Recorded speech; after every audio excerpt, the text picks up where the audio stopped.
The most interesting guests. The coolest conversations. Keep watching episodes of the Grizzly Podcast, hosted by Irvin Scott. Follow the Grizzly Podcast on Apple Podcasts, Spotify, Google Podcasts, iHeartRadio, and many more apps to have our episodes delivered right to your iPhone, Android, or any other device whenever they're released.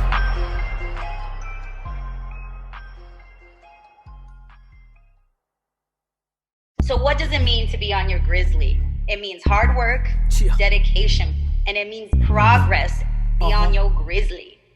Hard work, dedication, and progress. I'm on my Grizzly, y'all. I'm on my Grizzly. I'm on my Grizzly, y'all. I'm on my Grizzly. I'm on my Grizzly, y'all. I'm on my Grizzly. And if you're busy making moves, say it with me. I'm on my Grizzly, y'all. I'm on my Grizzly. I'm on my Grizzly, y'all. I'm on my Grizzly. I'm on my Grizzly, y'all. I'm on my Grizzly. And if you're busy making moves, say it with me. Coming to you from the City of Angels, this is the Grizzly Podcast, hosted by Irvin Scott. Welcome to another episode of the Grizzly Podcast. My name is Irvin Scott, and today I am joined by a special guest. He hails from the San Fernando Valley, runs his own medicinal cannabis business. He's a member of the hip-hop group, the Rhyme Addicts, with I Suppose and illwerd. He's collaborated with various hip-hop artists such as Rashid Chappelle, Rock Marciano, Killer Priest from the Horsemen, Sick Jackin from the Psycho Realm, Crooked Eye, producer Ice Rocks, Phora, Syra, Big Twins from the infamous Mobb, and the West Coast legend himself, Snoop Dogg. Ladies and gentlemen, hip-hop lyricist, songwriter, and producer, XP, the Marxman. Yeah, give it up. What up? Yeah. Much love, man. What's going on, brother? How you doing, man? Been good, man. Just enjoying the fruits of the labor, as they say. You know what I mean? It's been crazy to see what you've been doing over the years, man. I've been a fan of your work for quite some time. Obviously, I've known you since like the 2000s era, man. We basically grew up doing this shit. And I'm talking about the hip hop thing. So the fact that you're still doing your thing, man, and you've only accomplished so much more since I've last seen you. I'm proud of you, brother. Thank you for being on the podcast. No worries, man. You know, when you hit me up, man, you know, to be on it, it was a pleasure for me, bro, because like we talked earlier, you know, you have a lot of history on me, man. You know, there's not a lot of individuals out there that have a platform as such as yourself that really know artists from a grassroots, you know, kind of a start, you know what I mean? So to have that opportunity, you know what I mean, to tell my story, man, and you know, to an individual that can also, you know, he can, you know, vouch for that shit too. It's like, cool, I'm with it. You know what I mean? But yeah, man, the shit's been good. Grinding. A lot of big things happen, man, since last time I seen you, man. So it's yeah, dog. I stay working, brother. You know what I mean? I don't know anything else. You know what I mean? Yeah, no, I feel that, man. And, you know, it's crazy because I think the last time we saw each other was back when you dropped Nomads. So that was a couple of years ago, man. Right. Yeah, since then, you've created so many like other projects and everything you've been dropping, bro, has been fire. I've been following everything since then. So, yeah, again, man, I'm proud of everything you've been doing. And the fact that, you know, like I said, we go way back to like the Silmar days, man, San Fernando days, you know, and for a lot of people that are listening and watching. The sound station. Yeah. People don't know about the sound station, bro. A lot of people don't know about the sound station. So for those of you listening and watching the episode right now, the sound station was actually a local hip hop record shop. And that's basically where we got our start, man. XP, myself, and a bunch of other artists that are, you know, basically doing their thing today. That's where we all came up. We used to rock back in the day. We used to perform in front of audiences. You know, perfecting the craft. Yeah, man. And I look back on those days now because there's actual history of it. Like, you know, there's like footage of that shit. So you can go back and like watch full how they used to, you know, rap back in the days and shit, man. And just to be here now and have that history, you know what I mean? It's all laid out there, man. And I would, you know, really say it's, you know, been about like 20 years, you know, or more almost, right? Like 2002, I believe. Yeah. or something like that. 2003 or something like, Yeah. or like around that time when I linked with the group, and I suppose he started booking shit in like 2003, 2004. You know what I mean? At Hip-Hop Hot Dogs and at the Sound Station. So we were doing this early on, man. You know, and we've opened up for pretty much everybody, I would say, now in the hip hop game. You know, whether we paid to play or we got love, you know, shown love, you know, to be on the show. But I feel, man, you know, through it all, you know, just to, you know, sit back and look at the timeline, it's, you know, definitely a blessing to be here in these times, still doing the same shit, you know. XP, man, this is the Grizzly Podcast. So again, thank you for being a part of the podcast. And what I want to basically just point out here is that because this is the Grizzly Podcast, what we do here, the show is all about focusing on people such as yourself who are constantly grinding, constantly on their hustle, just growing, trying to do their best to help motivate others and inspire others. So the fact that you're here, bro, it says a lot about who you are. I appreciate the platform, brother. For everybody listening and watching this show right now, XP, can you tell us about how you got started in hip hop? We were just high school kids, man, that loved hip hop. You know, I guess when you come from a fan's standpoint, you can either go two different ways. You know, whether you know you support it from the stands or you throw your hat in the ring and you know you start trying to become what you revere at that point, you know. And I think unknowingly wanting to, you know, be a part of hip hop, I signed a lifelong contract unknowingly because I loved it, you know, so much. I didn't know I'd be here at this point, 20 years, you know, deep, even longer, but it's like, you know, when you sign that contract, you don't really know at that time. You know what I mean? And once you get to this point, it's you know, you look back and you're like, okay, well, now I'm here and I came too far to turn back at that point, you know. And coming in, it was just a high school kid that wanted to rap, man, and linking up with other individuals, like-minded individuals that wanted to rap too. And we all just, you know, gravitated toward each other. And high school, we would hit the freestyle sessions at, you know, lunchtime, nutrition time, you know, battles and shit. And it was really fresh, you know, like, you know, now I can expect what's going to happen at a hip hop show or like at a cypher. But when you're a young kid, you're like, who's going to kick? You know what I mean? It was just super exciting. And I remember the energy transcending from, you know, the cypher sessions into actual trying to record and trying to fabricate your own 16 bar. Like, we didn't know about that shit either. Like, we didn't know how to write a 16 or a 24 bar. We didn't know anything about that. So I guess thrusting ourselves into it, we just happened to learn it. You know what I mean? That's the only way, is just learn it hands on, man. And I think linking with other individuals, it puts you in the positions where you need to be to create what you want to create and what you dream of. And I guess as a kid growing up, watching MTV, raps and shit like that, looking at the videos and stuff, like, I knew I wanted to do that. That's what I wanted to do as a kid. And rest in peace to my mama. I remember letting her know that that's what I wanted to do. You know, I remember, and she was like, you did it.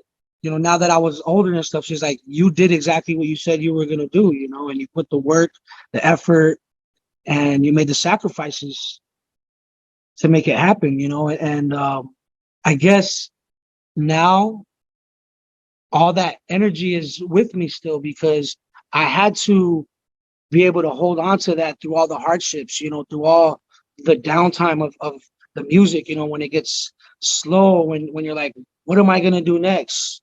You know, like, I have to elevate, you know, from this point. I can't digress, you know. So music's always elevating. So I guess with yourself, if you're going to do this as a young kid, you elevate with the times. It's just like, Guru said, you update your formulas, through the process of it.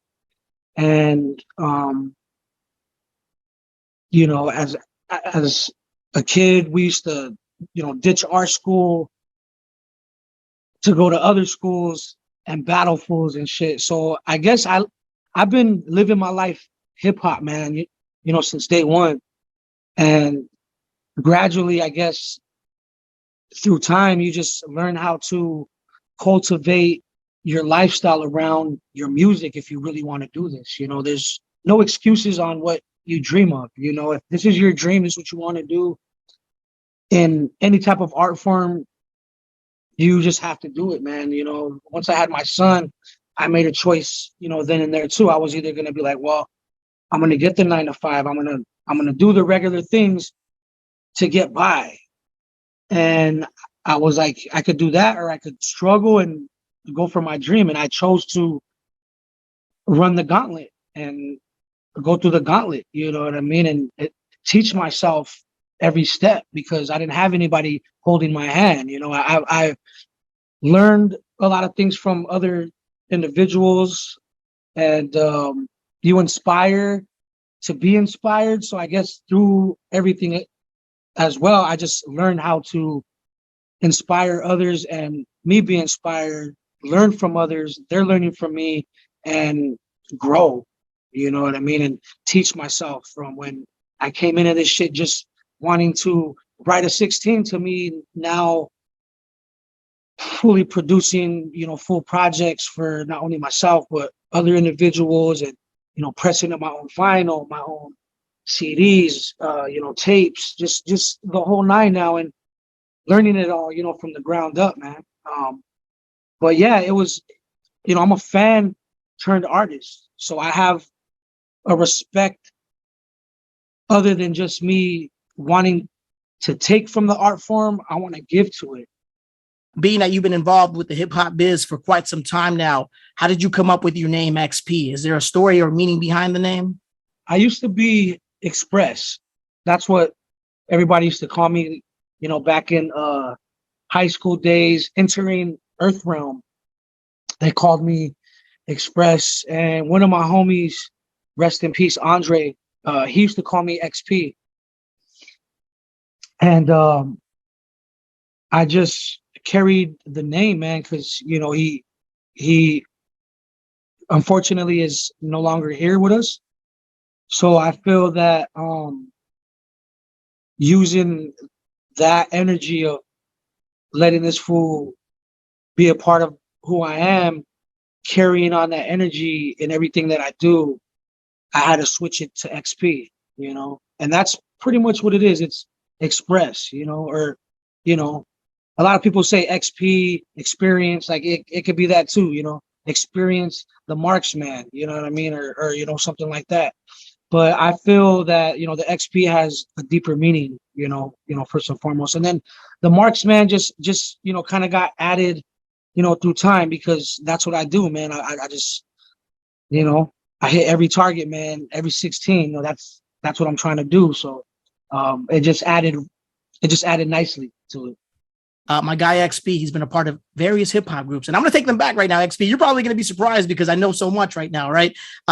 XP, man, he was a part of various hip hop groups back in the day, such as Earth Realm, Cali Quotes, the Illoriginals, and one hip hop group that we're all familiar with would be the Rhyme Addicts. I mentioned them earlier. That's with I Suppose and illwerd. And right. I got to ask, man, how did the Rhyme Addicts come about? Because you went from all these groups to basically shifting towards Rhyme Addicts. So how did that become like the main group to be a part of and just kind of like, stay with?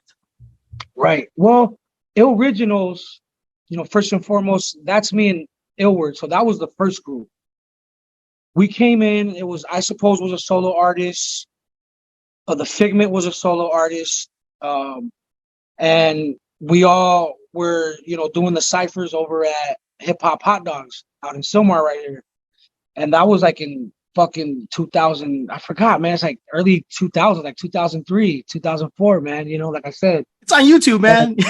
Yeah, it's all on YouTube. But yeah, so we, we fucking were doing that. And I guess through the energy we shared during those shows, because we were from more like the, San Fernando, Pacoima area. They were from up here, like the Silmar area.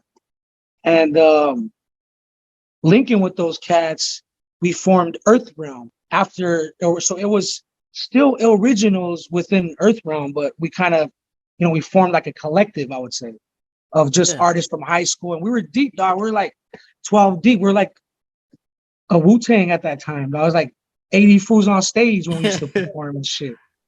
Shit was crazy. But, through trying to form a super group, as you would say, or just have a lot of individuals on shit, you kind of seen who was really trying to do this shit.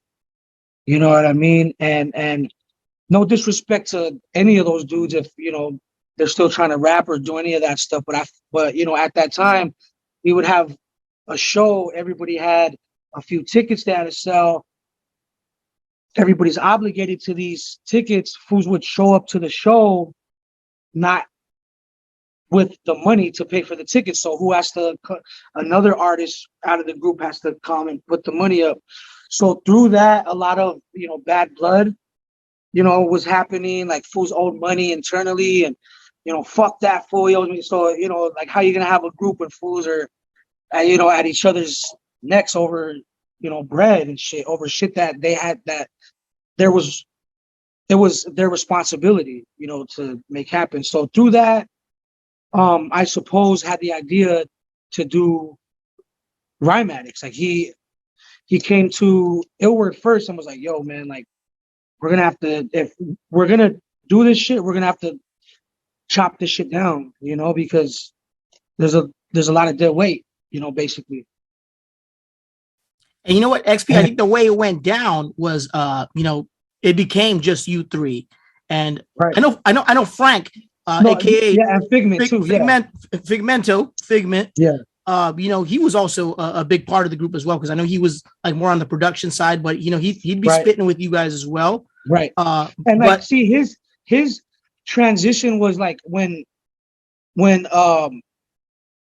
I suppose wanted to create the Rhyme Addicts, the transition, from Figment or Figmento, he was on the track still and, different things like that. But his mind was more on like the mixing, the mastering. He's like, yo, like, I'm going to go to school. He went to engineering school.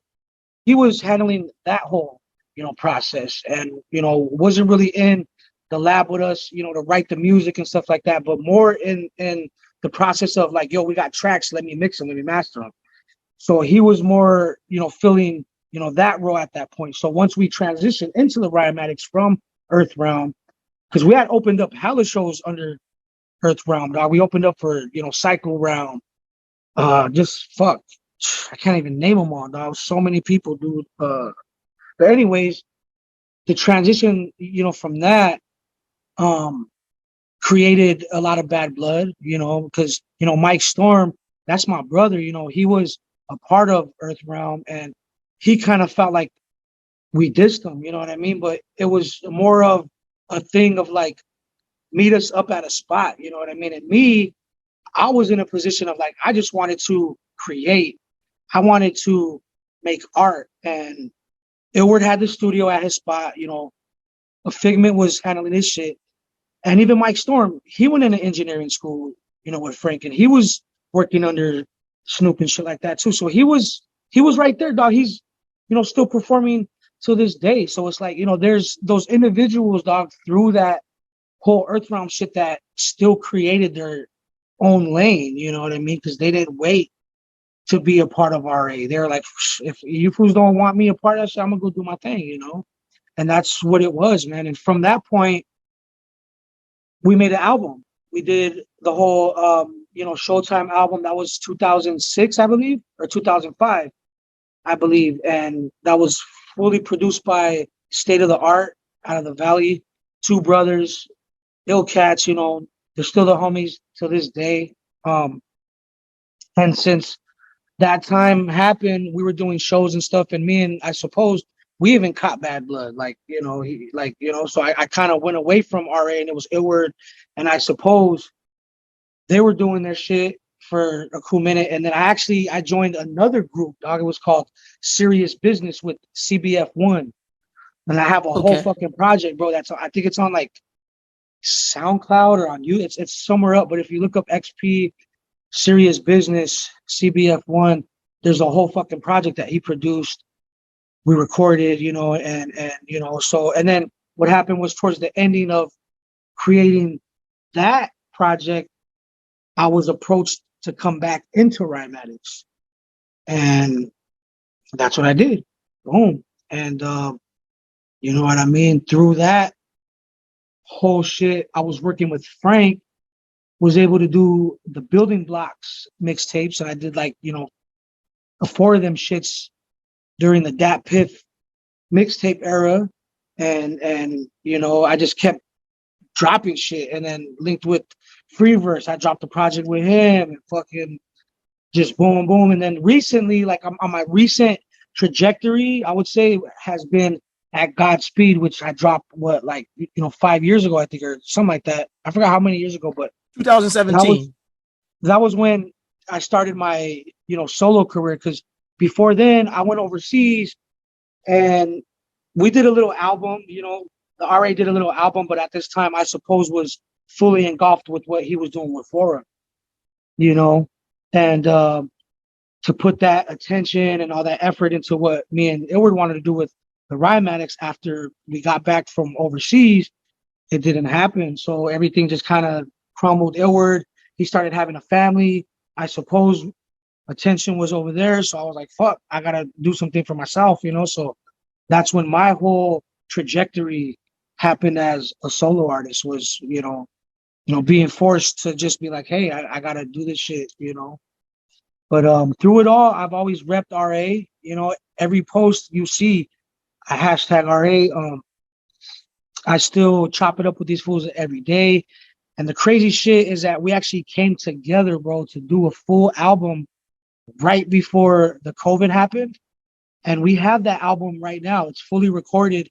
We just need to get it mixed and mastered, shoot some videos, have a game plan, bring everybody in on it, get everybody on the same page and shit. So, we just haven't done that yet. But we do have a full-length album ready to go as Rhyme Addicts, a new one.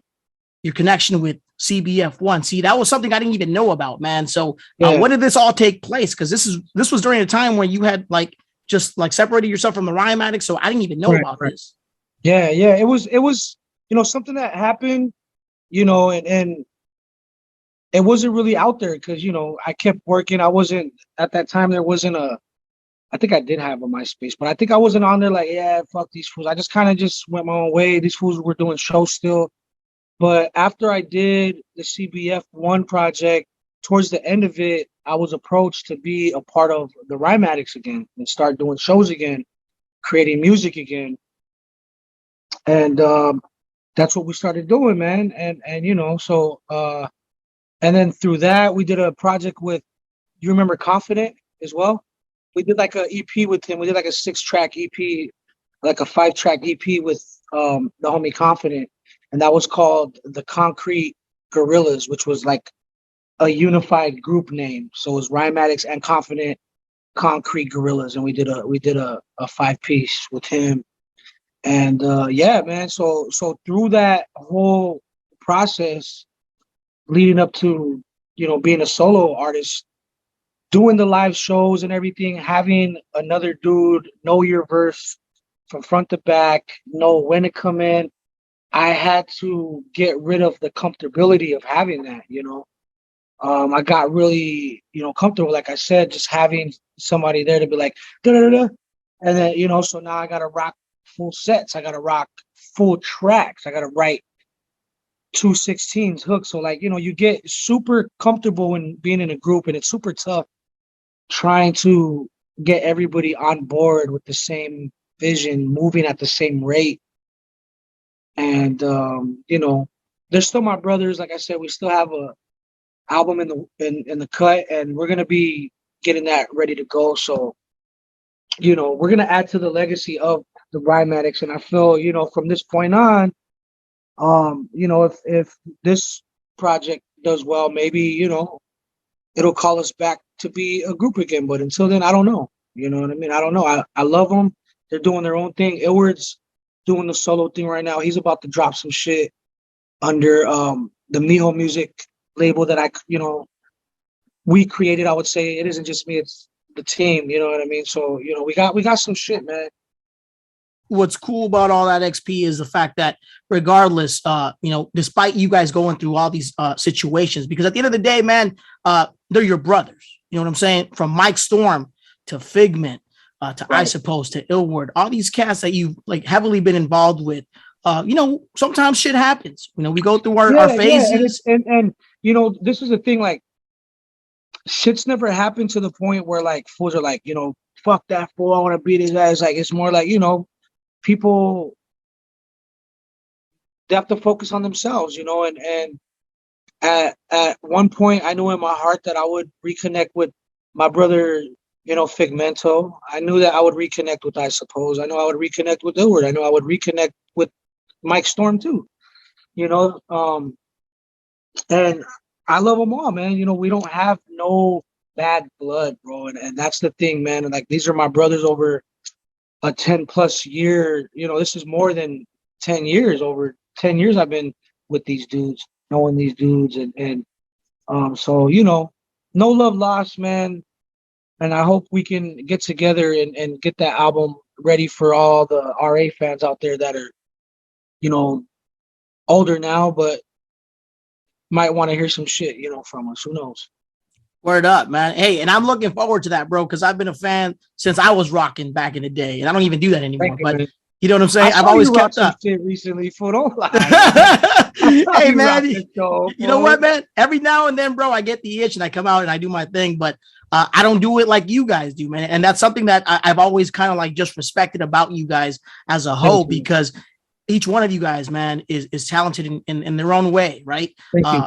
You're obviously a very talented lyricist, and so is Chuck, I suppose. I suppose. illwerd, Mike Storm. I mean, I always thought you guys like had the total package, man. Everybody was just gifted in their own way, and even Frank too, from the engineering to spitting. I mean, I obviously like I have some tracks that Frank actually did back in the day, man, where he was, and I asked him, I was like, hey, bro, can I get those tracks with you and Syra, man? Because like those were just like so dope. And the dude, man, actually went out of his way to actually find those tracks and send them to me, man, because I was such a fan, bro. So the fact that you guys can rock every now and then and get together and obviously put out this album, man, I'm looking forward to that. So can't wait to hear that. And while we're on the same subject, bro, let's talk about the Rhyme Addicts really quick, because I know back in the day, man, you and illwerd, obviously you guys like released a bunch of projects together, and the same thing with I Suppose. You guys all released projects together, but there was one project in particular that stood out to me that I want to talk about, and that was the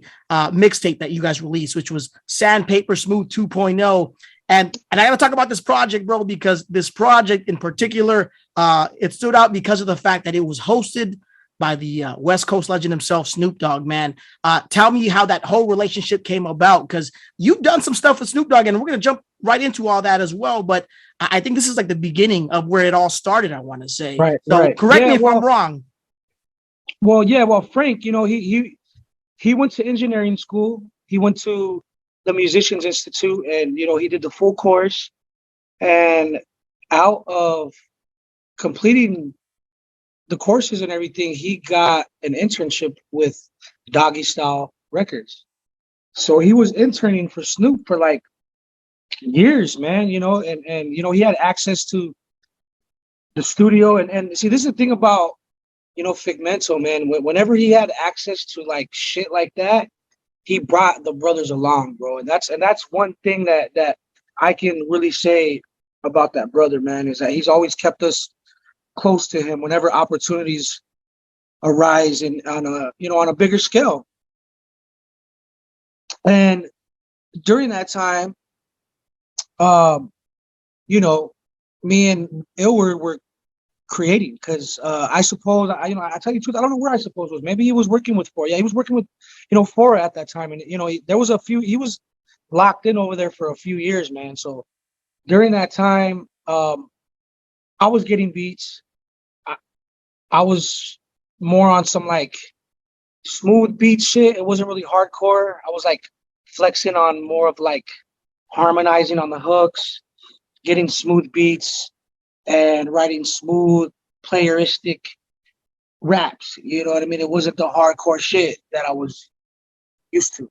So aiming towards that style, Frank was actually mixing and mastering the project for us. So like I said, he used a lot of the equipment. He would invite us over to the studio to record on multi-million-dollar equipment, and we're fucking, you know, and you know, he's literally providing us the doggy style platform, but nothing where we're like, oh, you know, we're of course we amongst each other like, yeah, we're here, but nothing where, you know, Snoop was really knowing about us like that, you know, like, oh, these fools are here, these are like, you know, we never met Snoop in there or nothing. It was always like on the off time, you know, because obviously Frank was new to there. So, you know, for him to be in the door and for him to be like, oh yeah, these are all my homies, like they rap too, like it would have been too early, you know, and you know, and he was still paying his dues. He was definitely paying his dues still as well, and he wanted to be respectful.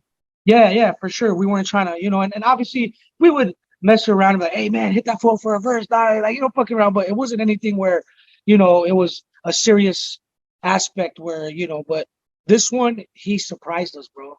Frank fucking surprised us, bro. So while we had all these tracks ready to go, Frank's mixing the shit in Snoop's lab, and Snoop happened to be there and overhear the shit, you know, and he was like, yo, who's that? He's like, oh, this is my group, like, you know, like, these are my homies and shit. He's like, oh, that's dope. And like, basically got Snoop to host it, like hop on the tracks, like, yo, check it out. And like at that time, Frank was trading on some shit called GGN, which was like the GGN network, and they were doing like a top 10 music video countdown thing too, through, you know, Doggy Style and through Empire, I believe. So there was like a big thing Frank was handling, and you know, he just was able to make that happen, dog, at that time. So it wasn't anything like, you know, it was amazing in its own right, because when he told us like, yo, check this shit out, and then you hear like XP, illwerd, Rhyme Addicts, like you're just like, what the fuck, like this shit's wild, man. Like that shit blew my mind. And see, at that time we got offered to open up for High Times, the very first High Times, you know, Cannabis Cup here in LA. So at that time we had the full project produced by Snoop opening up at High Times. Like I seen fucking, you know, billboards with my name on them shits in LA, and I'm like, we fucking made it. We got, you know what I mean? But you know what happened, man? We got complacent after that. The whole squad got complacent after that. You know, we could have done a lot more with the opportunities that were provided to us. But at that time, you know, you're young. You don't really know how to maneuver when you get offered that type of blessing that early. You know, you kind of just like, yeah, we're here. Look at this. Like, and not even on some shit, but just like on some like, motherfucker, look at this. You know what I mean? We got Snoop rocking with us. Like, and we expected people to rock with us. We expected people to be hitting our line to open up for shows, but crickets, dog. It was crickets. We didn't put shit together. We didn't have it right. We didn't have it right and tight. And that's what happened with that shit, dog. Like I can honestly say I got a full project right now on Bandcamp, and all we did was press, I think, like 100, and we handed them out. Get it, like, you know, we thought that album was gonna do amazing numbers, but we didn't do no promotion. We didn't do no PR. We just expected Snoop being on it, us having the opportunity to open up for pretty much LA. Fools were gonna fuck with it, but we didn't do the necessary footwork to keep ourselves established in that network. Because we would have been opening up for all the High Times. It would have been alongside a lot of these marijuana companies that are now up and moving, dog. Like I saw them all since they're at ground zero, you know? No, I said we missed a lot of opportunities, but we learned, you know? You live and learn, man. Yeah. And so it was definitely a learning experience for everybody at that point. Mm-hmm. But you know, the fact that Snoop Dogg was a part of the project, would you say it was like a full circle moment because of the fact that, it was somebody that you guys all looked up to, and the fact that he was on the project, man? I mean, sure, like, you guys were excited about it, and could the project have done more? For sure. But, but just the fact that you can say that Snoop Dogg was involved on a project with you guys, I mean, that's major, man. So I'm sure it was probably like a good feeling as well. Bro, it was, it's like, I tell everybody, man, like I got to chill with Snoop, smoke with Snoop on some like one-on-one shit, and I didn't say a motherfucking word. I just sat there and smoked weed and observed how he worked.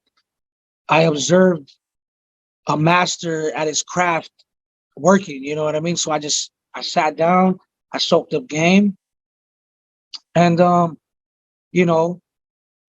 be able to meet him in that fashion, and then also get him on a project, and ultimately to just having access, to Snoop, SNOOP, dog, like, it's amazing, dog. Like, I seen my brother Frank come from sweeping and mopping, doing store runs, to get, food and drinks and shit like that, be around to do, small stuff, to now fully being an A&R on Death Row Records now. It's not Doggy Style. I mean, he still got Doggy Style, but it's Death Row now. And, like, that's just, full, circle for Snoop as well. Him owning the label that owned him at one point. Right. Come on, man. Yeah, it's just to be able to share that energy with the likes of Snoop in just any way, having him on a project that we made, to just being in a room, to being able to be like, yo, I shared a blunt. Well, not, shared a blunt, but was able to smoke around Snoop and watch him work and record and do his thing. Like, not a lot of people could say that, you know what I mean? So I feel humbled, man, to be able to, to rock with an icon, you know what I mean? That's just love in itself, dog, I think it actually led to more opportunities, because I know one thing I want to mention. Yeah, one thing I want to mention is that one of your videos, man, your video for Lost in the Horizon was actually featured as the #1 most requested video on an episode of Snoop's Underground Heat. So I feel like maybe it didn't turn out the way you wanted it to with Sandpaper Smooth, but at least it led to other opportunities in the future with Snoop. Oh, so, for sure, man. Like, I don't see it as a, as a something that just got swept under the rug. I just feel like at that time, having an opportunity like that, a blessing like that, was kind of too big for our britches, man. We didn't utilize it in the way that we should have, and we didn't work it the way that we should have. But the way I see now, though, is the more I work, the more that project grows in value as well. So I can be like, yo, like, I got these projects, but check out that shit that I got with Snoop. Check out the fucking, the Showtime shit. Check out the Building Blocks projects. Check out, dog. There's at this point, I look back and my music is only up on all the DSPs and all the digital sites. It's only up from at Godspeed and up from this point. So I got all those projects on, like, Bandcamp, certain shit, you know what I mean? And YouTube videos that are old as fuck, you know what I mean? So I feel if there is any fans out there, man, that want to get more in tune, man, they would just have to really Google XP and the Rhyme Addicts, and then maybe even Earth, like, and learn all this shit, because we've been here for a minute, dog. It's been over 20 years, man, and I'm just now, like I said, receiving a little bit of the fruits, man, and it feels good to be able to have the recognition, even if it is just a pat on the back, dog. You know what I mean? Like, I just want to be able to be respected and be able to inspire others, to let them know that you could be the local artist that becomes the global artist, dog. You could be the fool that everybody's seen come from the ground to where you're at now. Because I seen it with Phora. I seen it with a lot of inspirational artists that were around me. So I want to carry that. I want to carry that on. I want to be able to be inspirational to these artists, up and comers. That just, they're good enough in their own right, and they're working on their craft every day, and they're putting money into it, and they're, you know, focusing in on it. They're practicing. They're doing everything necessary to become successful in this business and art form.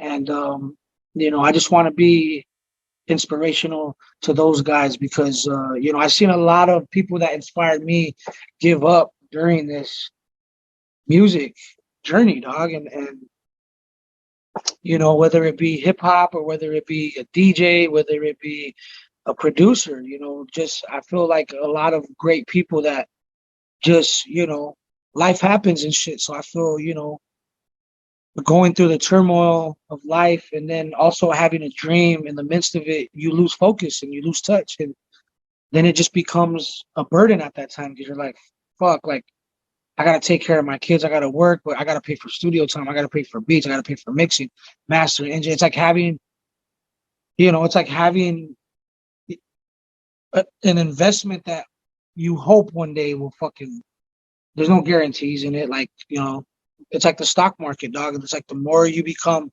a piece of value and you work and you build your name and your credibility and your quality of work, people see it and they hear it and they know you're always going to come with that shit.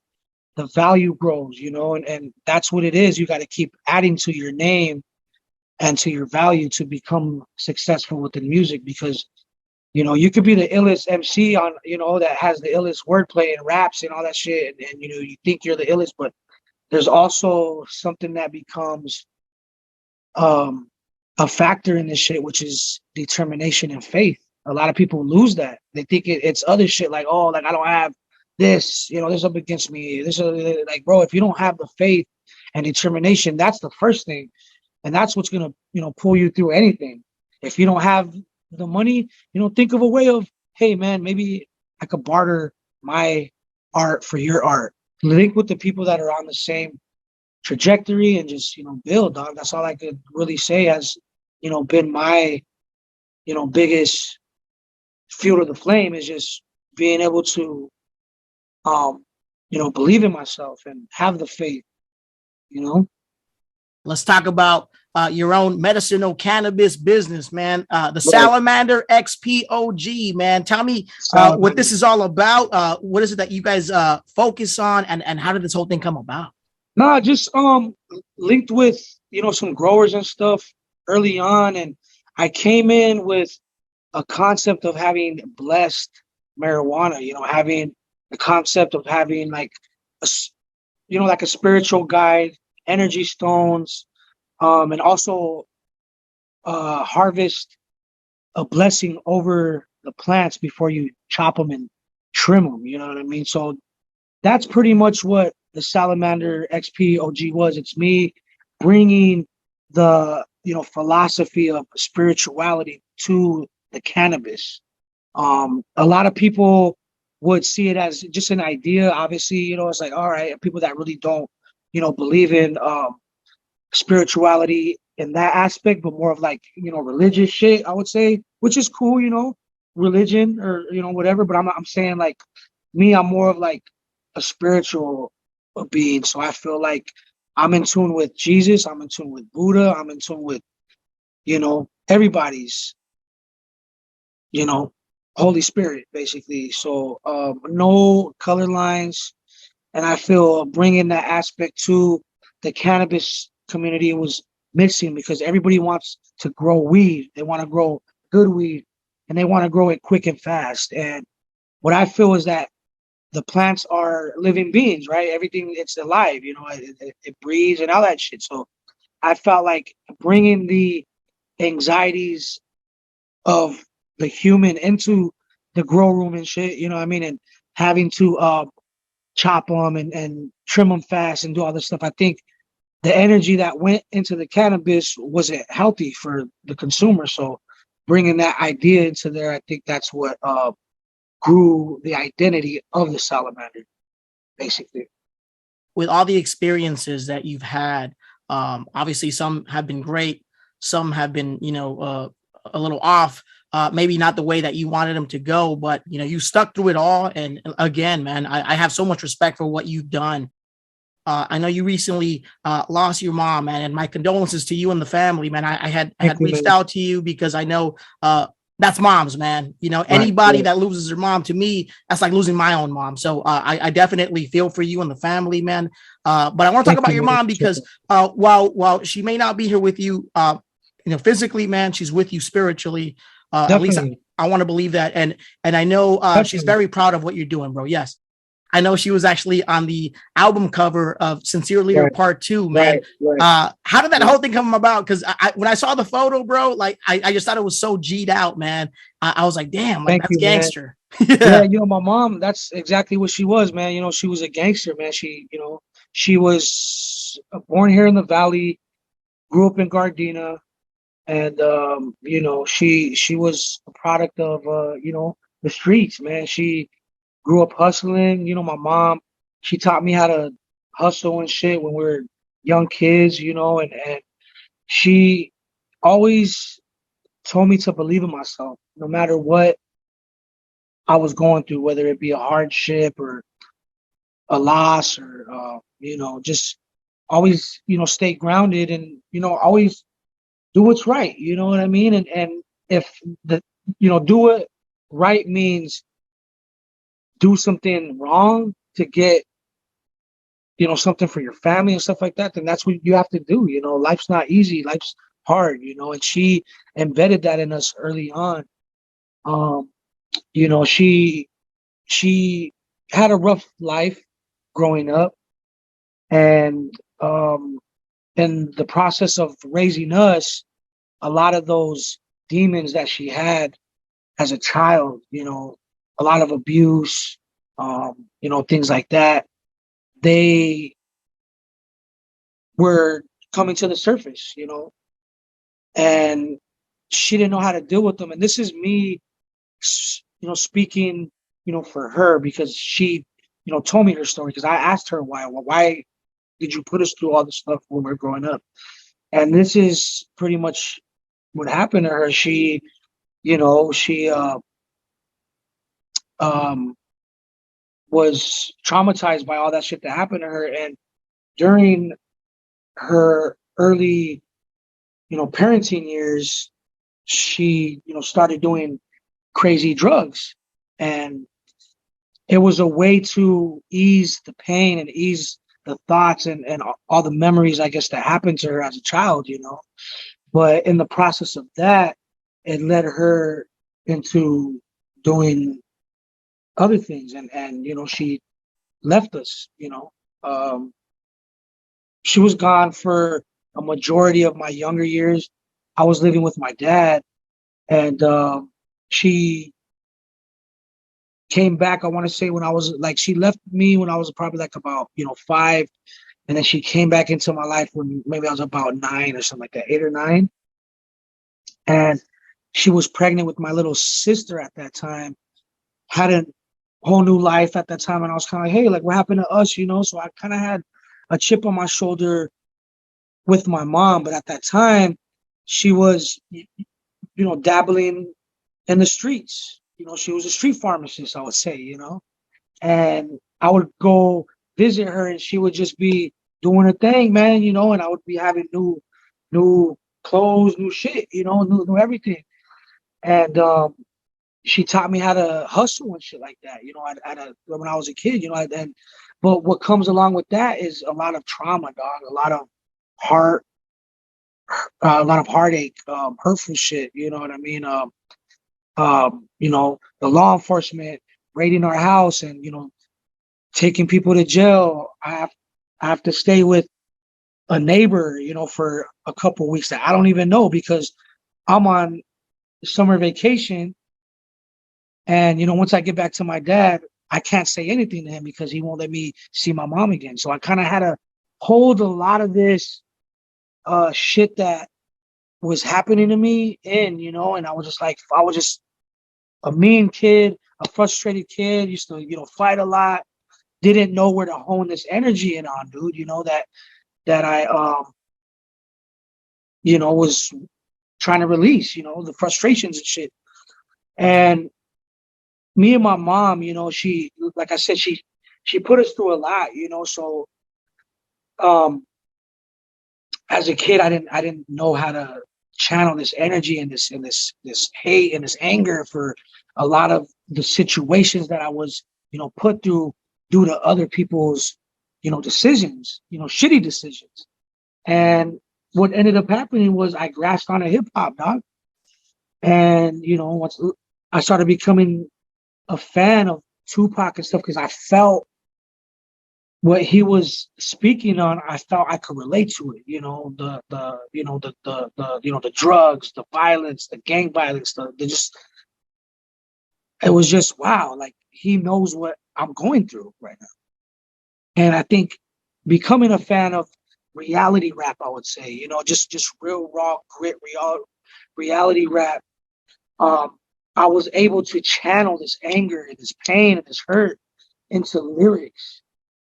And in the process of that, telling my story and shit that I went through, you know what I mean? And for years, dog, I just had this anger, towards my mom. But once I started treading on this hip hop shit and really doing it, I was able to pull out that anger and all the stories and all this shit and relate to another kid, relate to another person that is being put through that.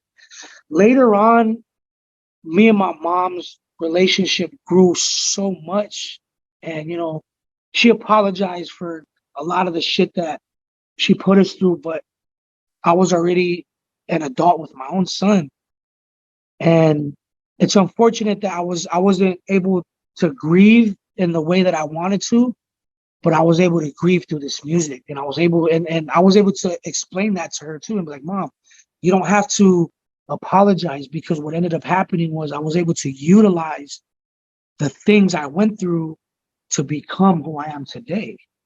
So I don't have no animosity. I don't have no anger. It got me ready for who I am today.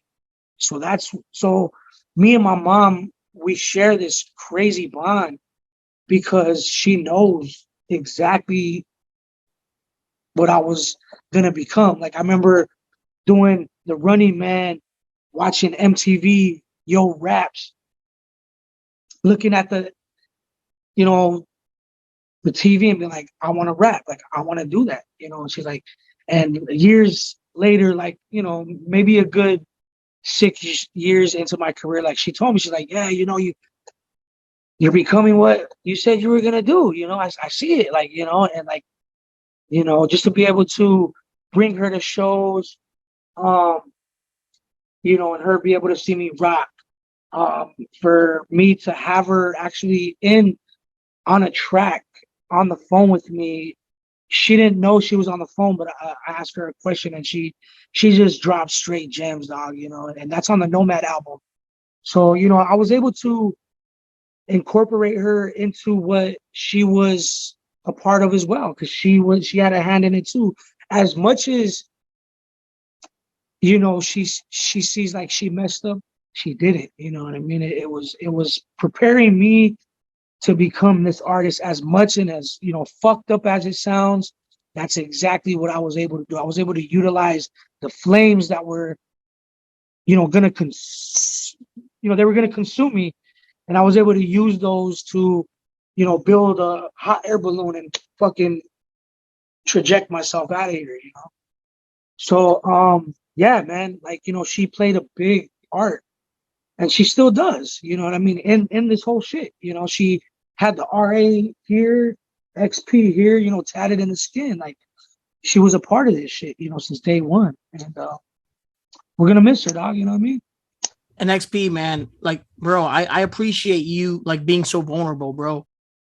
I hope a lot of people that are listening and watching this right now can take something away from all this too, because regardless, no one's perfect. You know what I'm saying? Right. And it took me years, man. Like I said, to become a father, to understand why it happened, But this is the thing, and I think what happens when a lot of people, go through traumatizing childhood is they can go two ways, man. They could either, face it and become something great, or they can use it to become exactly what people already know what they're going to become. and they use it as an excuse, as to be like, oh, well, I was born poor, I'm going to be poor. I was this, I'm going to be this, but that, it doesn't have to be that way, man. I went through the ringer, man. I went through drug abuse, myself. I was, on meth for fucking a lot of years, as, during my teenage years. And, there's a lot of things that I did to myself and a lot of situations that I put myself in that were all due to my own choice that I used as an excuse because of the way I grew up. I would use that shit as I'm like, oh, well, the reason why I'm doing this is because, my mom's not, whatever. Like I would literally use a lot of that shit as an excuse, to, fuck myself up. And once I realized, and once I knew I was going to have my son, that really changed me, man. And I was doing music too at that time when I was doing drugs and stuff. And I always kept music close through everything, whether it be good or bad, you know what I mean? So I always kept music close. And I feel through that whole thing, once I had my son, it really told me, you have two choices, and now it's a choice. It's either you're gonna fucking keep this, cycle of turmoil happening within your family of drug abuse and fucking, violence and just shit that you don't want to leave here before you die. You know what I mean? And I think switching that on, I was able to distinguish my path. And I just, like I said, I just held the faith and I kept, believing in myself because I was like, fuck it. I come from the bottom. Where else can I go? But you know what I mean? And that was it. I wasn't handed anything, man, and shout out to my dad. He did his best. He went through shit too, man, but he did his best, and I feel like me being a dad now, I'm showing my dad that you have a dream and achieve, because my dad's real, like, hardworking. That's all he believes in. And if you're not showing that shit, then you're not doing anything with yourself. So for a lot of years, my pops was like, oh, you're rapping, cool. You're getting paid? Oh, well, do something else. It's kind of like, fuck, like, takes years, to get your loved ones and people on board with this. But to have, people like my mom that just, believe this since I was a little mijo, that shit is priceless. You know what I mean? So, you know what I mean? So yeah, dog, it's something that you really have to go through to have a testimony. So when people hear your music, they know that shit is real, and whether they can relate to it or not, they just know it's real. And that's what they fuck with, Your recent album, man, Pacific Standard Time. That's your recent project. It was actually produced by the Beat Junkies, man. Yes, what were you going through at the time to kind of like, just form this project? It's a COVID album, man. I had a few of those already. The album with Rashid was a COVID album, traveling through COVID and having a maneuver through the through the gauntlet at that time. But this one in particular, Rhett, man, he was showing me love from music off of the Nomads project. He showed us a little bit of. I was like, okay, well, Rhett's tuned, okay. And I want to say maybe about a year, maybe about a few months later, maybe about a year later, Rock Marciano got booked by Underground Hip-Hop Blog. And I was opening up for that show. And DJ Redmatic was going to be the DJ for Rock that night. And he was. So I seen him in the green room. I'm like, yo, Red. It was the first time I actually seen him and meet him because we kind of chopped it up through IG. Like, hey, man, much love, brother. I appreciate you for playing my stuff, showing me love, and kind of had that interaction. But then I seen him and it was all love. Like, hey, man, Ray. He's like, hey, XP, man. I see you, man. Keep doing your thing. And he killed it that night, right? And we all killed it that night. It was an ill-ass show. Walking out of the show, I see him again, and he's like, yo, X, what up? We kind of hit it off again. and we're chopping it up. And I'm like, yo, man, let's do some shit. Shoot me some beats. Because I know Rhett makes beats. Because me and Illwerd used to freestyle to Rhett's beats over fucking, 20 years. Yeah, like in his garage. We used to freestyle to Rhett's, beat tapes and stuff. So I knew Rhett made beats. So, I was like, I'm just going to shoot my shot, man. I'm just going to shoot my shot. So I shot it there. He's like, yeah, man, I'll shoot you something. So maybe like a week goes by. He's like, yo, X, there's a pack, right? So I start writing and I record maybe like 2 to 3 joints. And, I'm hitting him. I'm like, yo, shoot me some more. So he shot me, I think, another 2. So in the process of doing that, I linked up with the Rhyme Addicts, and that's the new project. So I was kind of like, double timing shit. I was like working on the Rhythmatic project because that's what it was at first. It was just Rhythmatic. It wasn't the Beat Junkies. It was just Rhythmatic at that time. And I'm building with RA, and then COVID fucking hits. Like right after I'm done, like recording the Rhyme Addict shit, and I got these 2 tracks done, and I shot them over to Rhett, and then like, it kind of, he's like, yo, man, like, we'll get together after, the COVID shit, like, we'll revamp. And, it was another 2 years or something like that we didn't do anything. So I kind of hit him up on a little, like, yo, Rhett, what's good, man? We got these joints, like, I'm free, like, let's work, I think I had just finished up the RX shit with Rashid, so I was kind of just free.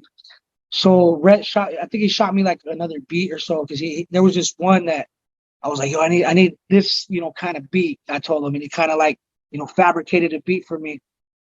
So in the process of that, he's like, yo, the homie D Styles heard the shit. He wants to be down too. Like, I'm like, fuck yeah, let's go. So I started getting a couple beats, from D Styles, and I just started going in on that. And then it just became a full project, man. And 12 songs, 13 songs, I'm sorry. And they did the intros, and we had a whole nother name. It was going to be called Tom Fears, which is a title track on one of the tracks on the album, featuring Sick Jack. And Tom Fears was the first Mexican-American NFL Hall of Famer. And he played for the LA Rams. So I was like, oh, shit, he's an LA Ram and he's fucking Mexican. Oh, it just, I kind of did a little bit of history research. I was like, all right, let's run with that. We'll call it Tom Fears. So my graphic designer, shout out to Orlando. That's my dude, man. He fucking does this whole crazy LA Rams. The Rams just won the Super Bowl. I'm like, yo, yeah, we're going to use that energy. And we got word that, we can't do it because they're going to hit you with a cease and desist, first and foremost, not only with the LA Rams, but you might even get hit with a lawsuit from the Tom Fears estate. You know what I mean? I was like, oh, I don't want none of that. Like, fuck. So we basically had to revamp. So we had like a few names. Like we were like, tossing names out there. There was some shit that I forgot what it was. We had a few names. And I think it was D Styles, or if not, it was one of them. They were like, yo, Pacific Standard Time. I was like, that's it. We're running with that, man. Simple, easy. That's the kind of time we're on all the time. I want to represent the West on this album. It's the Beat Junkies. It's me. We're from we got to do that. We got to represent, So I shot the idea to my graphic dude. Once again, created the epic, artwork for it, with the, the Chuck Taylor and just, yeah, man, it came full circle, man. And yeah, brother, that's how it came to fruition. It's just a lot of stuff just got in the way, and we went this way. We went, something got in the way, we went that way, and that's what you got to do, man. You got to just keep it moving when you believe in something, bro, I want to bring up one of our brothers here, man. You know him, I know him, Big Twins, man, because I know you're very close to him. What's your relationship? Yeah, what's your relationship like with Big Twins? Because I know he's been a part of your life and your journey for a couple years now, going back to when you guys formed I Am 3 West. Right, man. Yes. Twin is my big brother, man. He's been nothing but a blessing in my life, dude. He's what you call a true, genuine human being, dog. You know what I mean? He's the grimy one. You know what I mean? He comes from a legendary hip hop group, dog. Queensbridge, grimy era in hip hop in the world, you know. And to have him embrace us when we met him here on the West Coast, he was actually moving out here at that time, and he was at this little hole in the wall that I suppose had booked. And he had booked this dude from the Killer Bees or something like that, and Twin happened to be with him. Twin seen us perform at this place, and we, you know, he got our contact. And at that time, I was working a job, and I just, you know, I hit him up maybe like a week or two after we got his number, and I took it upon myself to hit him up. I'm on my lunch break at my job, and I'm like, "Yo, Twin, what's up, dog? What you?" He's like, "I'm chilling, man. Let's work." I'm like, "When?" He's like, "Right now. Come pick me up." I'm like, on my lunch break, I'm like, "Fuck. All right." So I go inside, and I'm like, I tell my boss, I'm like, "Hey, I completed all my tasks today. I have an emergency." And then it's like, "Okay, go." So I had to call my brother to come pick me up all the way in fucking Santa Clarita, where I work, drive all the way to Venice, pick up Twin from Alchemist's house, and then drive all the way to fucking Frank's house in Northridge. And that's what we did, dog. We fucking made a track that day.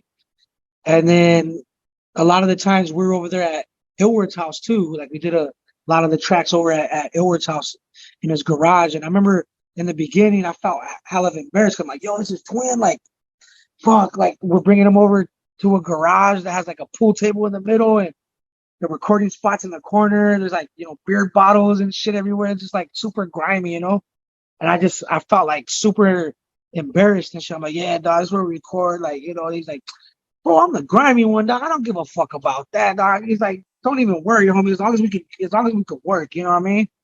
And we just hit it off, man. And he's just, bro, he introduced me, you know, to a Prodigy before he passed away. He introduced me to rock, which led to the project I was able to create with him, and, you know, the feature I was able to get from him. And so he's really been a key player, bro, and just RA too, you know, the Rhyme Addicts shit too. You know, he came in and he just did hella features for us, and he was trying to do IM3 West and, you know, put us on, but, you know, the group kind of, you know, disbanded, so we couldn't really, you know, do that anymore. But he's on pretty much all of my fucking projects, you know what I mean? Like that fool's my go-to guy, man. You know, that fool's my brother, bro. And you know, we share like a crazy bond because we got him a show in Bakersfield, like when we first met him, maybe like maybe a year or two into, because I've been knowing Twin maybe over 10 years now. So like the first couple of years we're kicking it with him, and we got him a show in Bakersfield. Shout out to my man Merge, all the dirty politicians out of Bakersfield, because they put that show together for him. And my mom was living out there at that time too. So I was like, "Yeah, you know, we're gonna spend the night at my mom's house, and we got you the show, like a paid show." Like he felt good, like, you know, this is the squad that look, you know what I mean? So we, you know, get to my mom's, and, you know, she cooked us. I remember, you know, she cooked us a dinner for us, and like we were just chilling, and like him and my mom hit it off, dog. Like, you know, from that day. So ever since, you know, that day, she would call him son, you know, like, "Hi, son," and son. So they, you know, they wouldn't see each other often, obviously, because Twin, you know, he has his life, and my mom lived over there and in Washington after that. But they always shared a connection, you know, through Facebook. So whenever he, like, you know, he dropped the album, he'd like, "Oh, mijo, that's so," you know, and, you know, they shared a bond and you know, shit like that. So he's been there, bro, through a lot of shit. I was actually with him when his mom passed, and I was there for him too, man. And, you know, so we went through some trials, tribulations. He lost a Prodigy, you know, while I was with him too. So he's just, man, honestly, he's just like a big brother, bro. at this point, you know. That was my family, homie. Like, that was my brother. You know what I'm saying? If anybody got some shit with him, you know, they got some shit with me, bro. And that's just what it is. And speaking of brothers, man, another guy I want to mention, because you were actually very crucial in his career as well. And I mean that because of the fact that you were around him when he was coming up, man. This brother would be Phora. I know you guys collaborated on a track. You guys had the Summer Madness joint. And, you know, I know you had mentioned, I suppose, had spent a lot of time with him during that time frame. But I feel like during that time, it was basically all of you guys that were kind of like just with him, and you guys were involved. Yeah, I mean, honestly, man, I feel like the times I did share with Phora, like, they were good, man. He's always been a good brother, but I feel like I wish I would have shared a lot more. But there was a lot of shit in between that wouldn't allow that to happen. I suppose, you know, mainly being one of the things, and I feel like it's because, you know, that was his man's. That was, you know, and if, because, you know, there had been times, you know, where Phora was like, I fuck with illwerd and XP, man. I you know, and that's why he was able to work with us and do those, you know, couple tracks that we did. But I wanted to fuck with him a little bit more, you know what I mean? And you know, build with him on some hip hop shit, you know, but I feel like during that time, it just wasn't happening, you know, because he was super busy on what he was doing, and I suppose was overseeing that, and we were just like, oh, that's his group.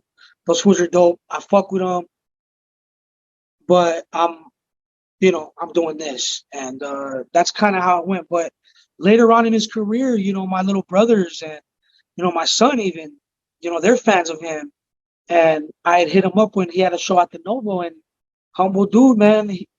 He got me tickets for all of us, you know, backstage. You know, he had a personal chef.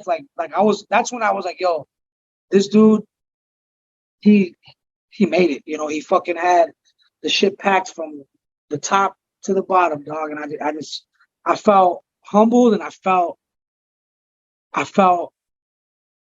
the great energy that he was just emitting, bro, because it was something that he pulled out of him. You know, he pulled all that out of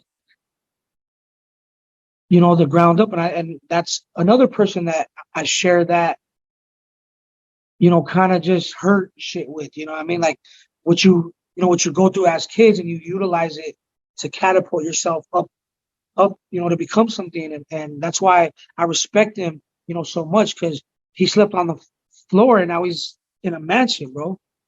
You know what I mean? You know, from a bike to a Lamborghini. And I'm not even, you know, saying just because it's materialistic, it's just the idea of pulling yourself out of a poverty and tough situation to become a king, you know what I mean? And, you know, so, yeah, man, honestly, I wish I would have shared a little bit more time with him, you know, and hopefully here in the future, you know, if I meet him in a place of where he's at, you know, we can work, you know, but I got a lot of work to do, you know what I'm saying, to be able to fuck with him now, because he's up there, you know what I mean? You're a talented cat. He's a talented dude. I don't see why that can't happen in the future, man. So let's manifest right now, bro. Let's put it out in the universe. Yeah, for sure. Hopefully we'll have another track with XP and Phora in the future. Yeah, fuck yeah. I'm with that for sure. So XP, man, you've accomplished a lot in your career over time, man. Do you have anything else coming up within the next few months? Yeah, man. Well, you know, we just rocked the Back to Basics shit. July 22nd, I'm rocking Underground Hip-Hop Blogs, 10-year anniversary, Chino XL, Immortal Techniques headlining that shit, Zero from Alvu, Val the Wonder, myself, Paz One's gonna be hopping on that shit. It's gonna be an ill show, man. That's happening on the 22nd, man. So make sure y'all tune in, look at the page, get the date, you know, get your tickets. It's gonna be an ill show, man, and I'm gonna be there to vibe. And you never know, man. We might do some special performances. You might see somebody come out and rock the set with me. You never know. You know what I mean? I feel that. And XP, because this is the Grizzly Podcast, man, I mentioned earlier that what we do here is we try to inspire others. So if you could offer any advice, man, to anybody listening to the show right now or watching the show, if you could just give them advice as far as like pursuing their dreams, what would you say to these people? Man, you guys just have to, have to focus and never give up. Have the faith, have the balls to believe in yourself and, take on the doubt, not only from others, but, from yourself when, shit's hard and you think like, what the fuck am I doing? I done put this, that, the into this. It's not working. It's not, just keep going. Times get hard, figure it out. There's always a way, and I feel if you keep the mind on thinking of an opportunity other than what isn't going to happen, that's what's going to distinguish it. So just, stay focused, work on your craft, practice, do it to the point where it's undeniable, whatever you do. So that way you can get paid for what you do and you can feel happy with it, because there's a lot of people that get disgruntled by their art, and like I said, you don't want it to become a job. You want it to become, something that is a part of you. Make it fun and enjoy the journey. The hard times won't last. So just, get through it. And when you look back, you'll be like, shit, I worried for nothing. So just keep going. Right on, man. Well said. Great advice. And XP, for anybody listening and watching this episode right now, if they want to follow more of your career, where can they find you online, man? Hit us with the social media pages. Yeah, man. Y'all can check me out at XP the Marxman, and that's XPTHEMARXMAN, and that's on all social platforms. That's on Twitter, Instagram, YouTube. If you want to get the older stuff, you guys can check out www.rhymeaddicts.bandcamp.com. And you can go up there and you can get all our shit from the previous years, all my mixtapes and all that stuff over 20 years of shit. So yeah, man, you can check me out. And then you want to get in touch with the label, that's at Mijo Music that's at Mijo_music_records at Gmail. I mean, on Instagram. My bad. There's too many social media pages, man. It's all good. Yeah. It's all good. Yeah. And XP, man, thank you so much, bro, for being a part of the Grizzly Podcast. We appreciate you coming on the show and just telling us about everything that you went through, in this music biz and just sharing your journey. My pleasure, brother. Man, and I really do hope that we see that Rhyme Addicts project, that collaboration with Phora, more music with Big Twin, and maybe some more collabs with Snoop Dogg as well. We'll see, man. We'll see how it goes, brother. I appreciate the platform. I appreciate your time, and my pleasure, man. Hit me up again, in a couple years. We'll see what happens, dog, or sooner. See what happens. No doubt, man. And one thing I'm going to leave you with right here, man. One thing we always say on the show. XP, stay on your Grizzly, bro. Trying to stay on my Grizzly, brother, all day. Everybody out there, you stay on your Grizzly too. Facts. Get it, pop. Let's get it. Yo, that's what I'm talking about. Don't miss a thing. Subscribe to the Grizzly Podcast YouTube channel to access full episodes, video clips, and more on YouTube.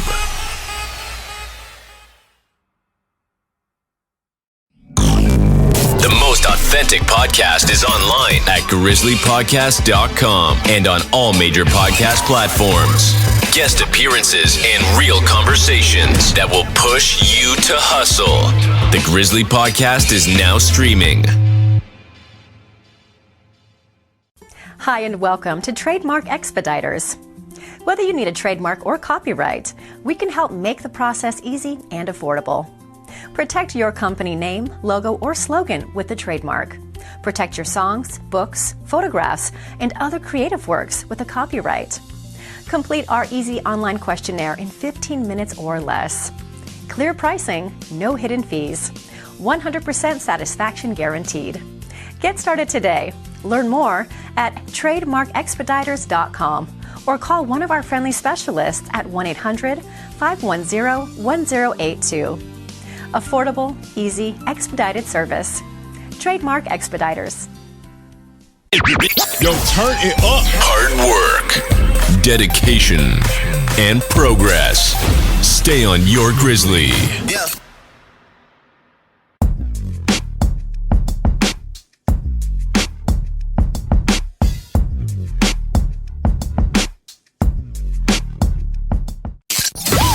Thanks for checking out another Grizzly Podcast episode. We'll see you next time.